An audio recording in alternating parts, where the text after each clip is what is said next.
Welcome, everybody, and here we are today with Richman, who has a master's in speech pathology, if you remember from the last video that we have done, talking about neurofeedback and other disorders, has worked in the field for several decades and has utilized neurofeedback for over 25 years. Today we're going to talk about autism or autism spectrum disorder. So, Ann, welcome. Hi, how are you? Good, good, thank you. Tell us, what is autism spectrum disorder? Well, autism has a definition of three components: impairment in social interactions, impairment in communication, and impairment in unable to, well, they have like restricted activities or restricted behaviors. Now, recently, people who have language disorders or any kind of language disorders are now put on the spectrum. And I'm assuming that any of these behaviors, if there's any kind of behaviors, probably now considered part of the spectrum. Mm-hmm. Okay. So when you're in the spectrum, is that a range? What does spectrum mean exactly? Apparently, that's what range. it is. It's Okay. a range of disorders. Right. Right, right. Okay, so what causes it? Do we have some Well, idea? You know, there are many ideas and different thoughts of what has caused it, but recently research has found they've been able to take images of the brain, and they have found that there is some kind of inflammation when the child is very young has caused the neurons to kind of bunch together. Mm. And when they bunch together, they fire together. So there's not a range of and that's probably the range of activity that is limited. And so they call it faulty connectivity. Mm-hmm. And so when they bunch together and they fire together, it involves language, it involves social activities, and when the other side that is not, bunched together, there is a difficulty with eye contact, other kinds of behaviors, because the brain isn't talking to itself on the other side. So this is a theory that has been, kind of has a real basis to it because of the ability to image it and see that. Okay. So, for example, I'm just going to ask this question because I'm curious. When we meet someone who has that disorder, they can have some disruptive behaviors. Yes. How do we address those? I'm just curious, as an individual.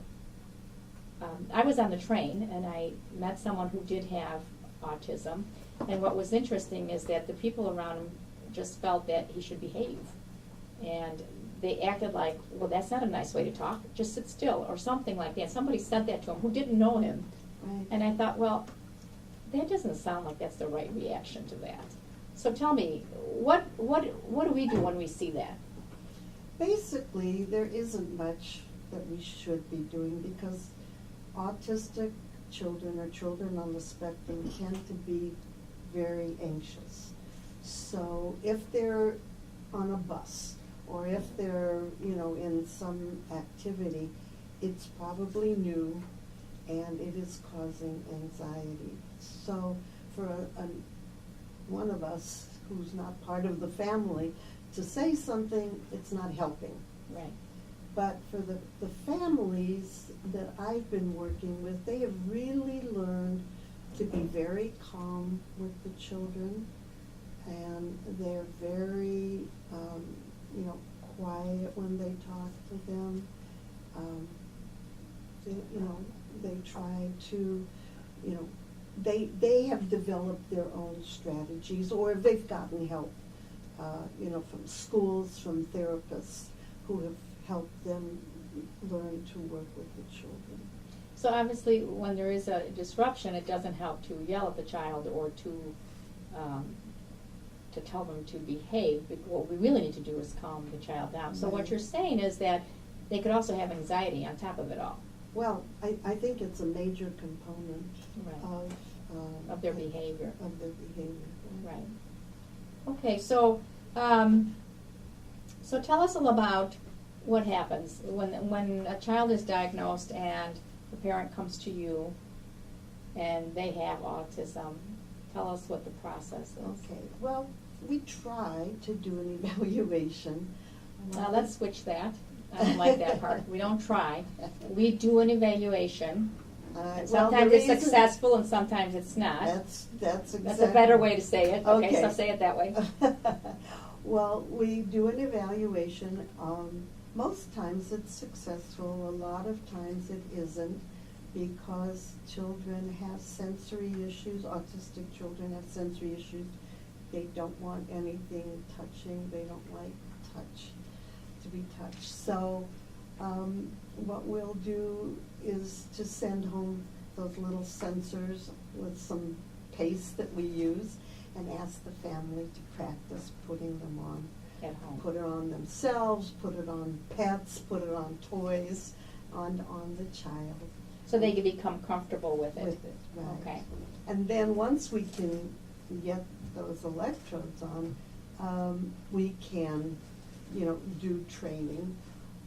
Usually, if a child is really in a more severe place, then it's easier just to start doing therapy and wait some time till they're more comfortable, and then we can actually do like a QEEG with them. If children are comfortable and don't mind the electrode, then we will do a QEEG with them. Okay. So this is a process. It doesn't necessarily happen very fast. No.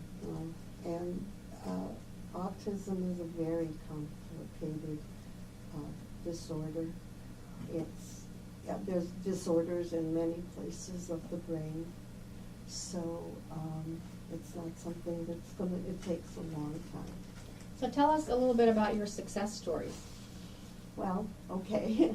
I've had, I can say this, first of all, that parents who have had their child treated with neurofeedback will feel about 60% of them, about 90% of the parents say that at least 60% of the symptoms are eliminated. Okay. So they're very pleased with that. I feel that I've had some good success. I know we are able to really calm the anxiety. We are often, if children do have speech and language already, we're able to get them to be more communicative. So if children are saying one or two words, maybe they'll be able to do a phrase. Okay. I want juice, or give me pop, or something, So they're communicating better. They're communicating better. They understand much better. That's what a lot of parents say. Oh, they understand everything we're saying to them.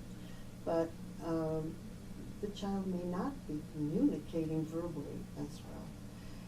One of the children that I'm still working with came in, he was 2.5, and he came into the office. I have a conference room, and there's toys all around. And this little boy walked in, looked at all the toys, just maybe touched them, and didn't pick up a thing. And his father said, he doesn't pay attention to anything. And he called his name, and the little boy did not respond. So there was not much I could do in the way of an evaluation with him. He's a little young. So we just started in on therapy. And after several sessions, the mom came in and said, oh my goodness, he's sleeping better. He's looking at us when we call his name. He gave her a kiss, after several sessions, which was the first kiss she received in 2.5 to 3 years.